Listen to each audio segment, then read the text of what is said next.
Alright everyone, hello and welcome, episode 69, where we're going to try and win our second ever EFL Cup of this save. But first of all, slightly more important news, Nigel has a new haircut. I am 99.9% sure this is not what his hair used to look like. To be fair, he's looking fresh, you know, cup final and all that. He knows he's got to look on point. It's just a shame he's going to be warming the bench rather than actually showing off the haircut. But so, the last episode, we of course lost 2-0 to AC Milan. Somehow, we were robbed, basically. And look, it's the FL Cup final. Let's not worry too much about our Champions League chances for now. We went away to play against Brighton, who are bottom of the league. You'd think 12 points. Come on, we're going to smash them. Unfortunately not. We had chances to score more than one goal, but an unbelievable Anthony Knockout free kick was really what got them a point in the end. And I think when you see this free kick, you'll just have to agree. Not quite sure whether the goalkeeper could have stopped that. It did go in the 55th minute though. So, as you can see from the stats, we were the better side. We should have grabbed the goal, but their goalkeeper finished with a 7.3 rating, and it just didn't happen in the end. And with fixture congestion coming up, it's about finding that right balance, and unfortunately we did have to drop points. Man United beat Southampton, which means that they narrow the gap between us and them to only 8 points, and I think that'll continue to narrow, to be honest, from now till the end of the season. In a way, kind of getting knocked out of the Champions League could actually end up being a godsend for us. But like I said, we're here for the EFL Cup final, so we're going to focus on nothing but the EFL Cup final. In terms of Arsenal, they don't really have any players who are injured, but they're 7th. I was going to say 6th. They're 7th in the Premier League right now. We've got over double the amount of points that they've accumulated so far this season in the Premier League. We played them once and we drew 2-2 against them. I don't think we played them earlier than that. No, we've played them once and drawn 2-2 against them. If we look at Arsenal's team, Icardi, Sanchez, Ozil, some very good players in that lineup, so we are going to have to be careful. They did score 2 goals against us early on in the season for a reason, so let's jump straight in and see what happens.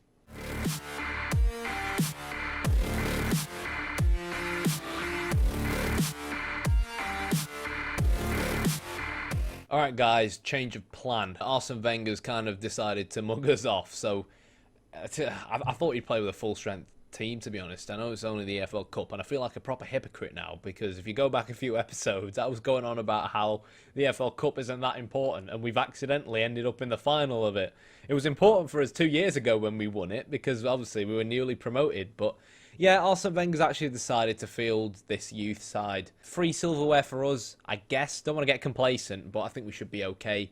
In terms of tactically, we are, of course, going with the fullback approach with in fact, I do need to change these guys. My bad for that. We are going to go with the fullback approach, and tactically, we're going to play with a slightly high defensive line. They're not playing Icardi. They're not playing Cavani up front, so why not constrict the space? Play with a faster tempo, increase our passing directness, and that's about it, really. We're going to be playing, of course, with the standard mentality that we always do away from home to find that right balance. We've got Edison in goal, Chambers, George, Reese and George. They've got 2 Georges on the pitch. Cazorla in midfield. Well, okay. Yeah, Cazorla, OAP Cazorla in midfield.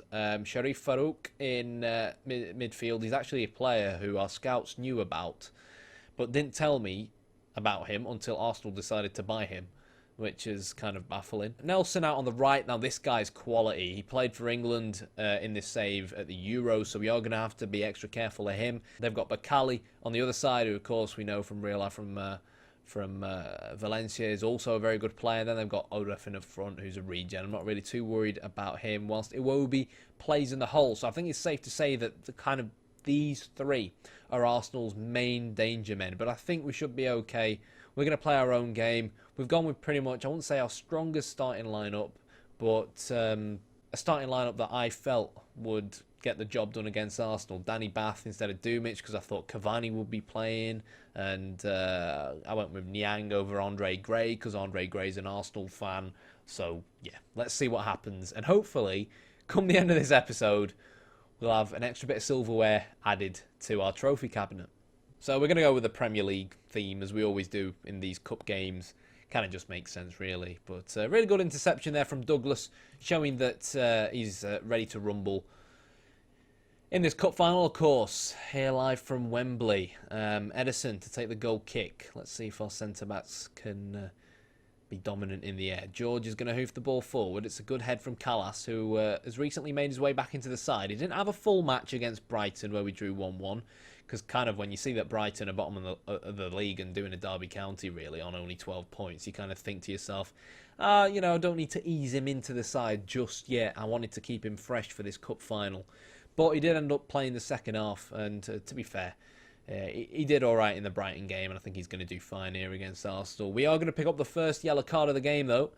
It's almost like Arsenal are playing a much more direct game than we're used to seeing from them, which isn't surprising given the youngsters in their team.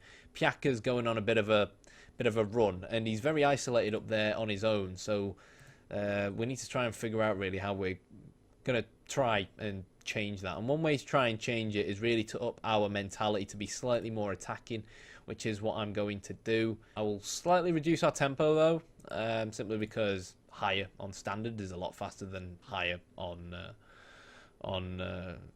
attacking. And we don't want to rush things too much. A very, very high defensive line being played by Arsenal, though. And that actually plays into our hands because we love to play on the counter-attack. Good position from Vargek.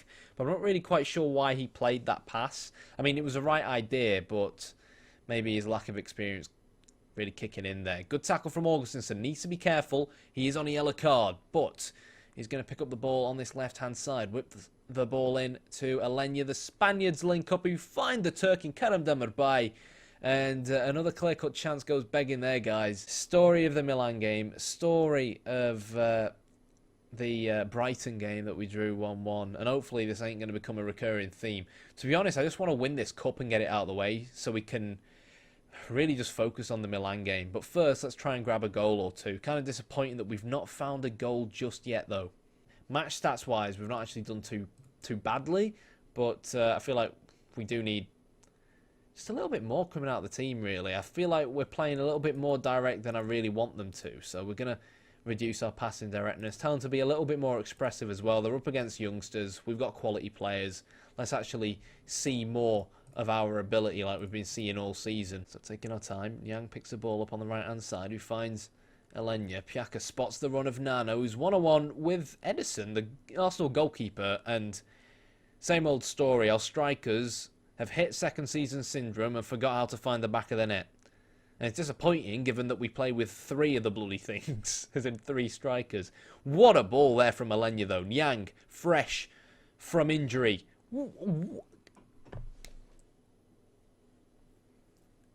I can't even explain that. I don't know what's happened after the January transfer window. It's embarrassing that we've still not managed to score in this Arsenal side.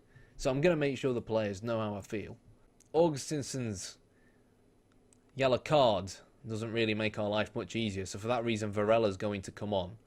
I do want to tell our fullbacks to maybe start providing a little bit more width. No surprise to see that Nyang's on a 6.5. And to be honest, a part of me is kind of tempted to take him off already. In terms of creating opportunities, creating chances, working together as a team, that was a bad tackle, that. We've really not done too badly. But until we kind of find that goal and break the deadlock, for me, it's somewhat meaningless. Nyang's on 71% because Arsenal, yes, it's a youth side, but they could honestly crop up at any moment and throw most of their men forward later on in the game and really make us pay the price. So we need to start getting some more quality on the pitch, I feel like, at the moment. So instead of Nyang, I'm actually going to sub Andre Gray on that right-hand side. And that's all we're going to do for now. If we hit the 65th minute, I might actually tell our fullbacks to become a little bit more adventurous. And it looks like that is exactly what we're going to have to do. So fullbacks are both going to go on attacking now. On that note, Nano's looking a little bit knackered. So we'll put Andre central. Move Marco Rog out on the right-hand side. And Nigel's actually played pretty well recently. So, oh God, we've already made our 3 subs. So, forget Nigel. We're not talking about Nigel. He wanted to show off his new haircut in this EFL Cup final at Wembley, but it's not going to happen live in front of the cameras. But here we go. There's a chance. Oh, Jesus Christ. They've subbed Icardi on. I can't bear open my eyes. Good save from Rajkovic. Right, Icardi's on. So that probably means we should do that. Rog. What are we doing? Gee, what is this passing? Icardi's through again.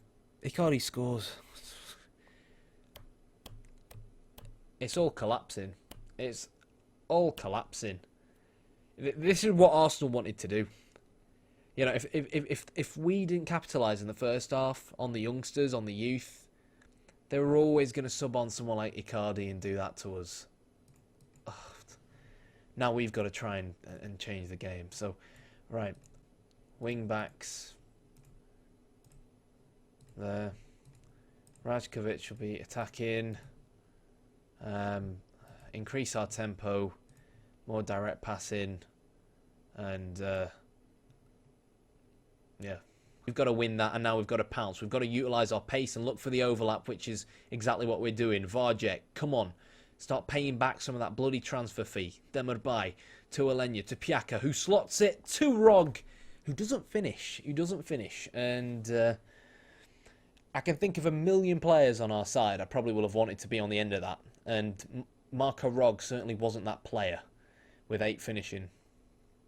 Direct ball forward. Piaka's got to win that. He's not even going for it, but this is it. Look at that space. Gray has to... Oh, what a ball, poor ball. But Piaka can whip this in.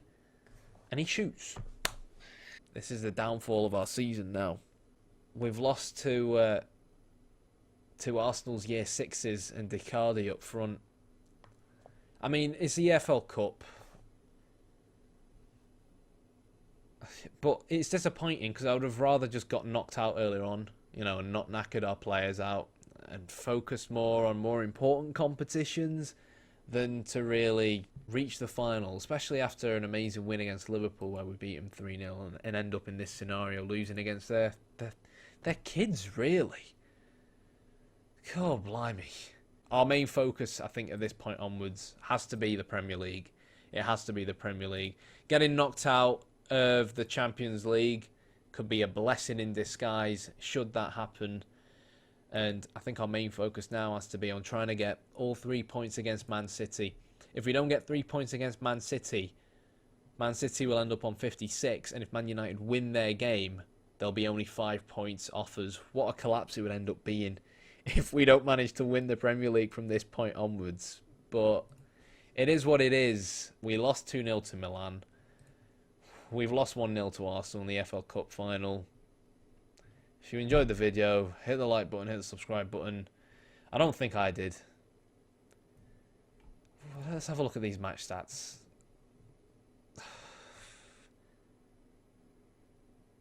It's Milan all over again. See you next time.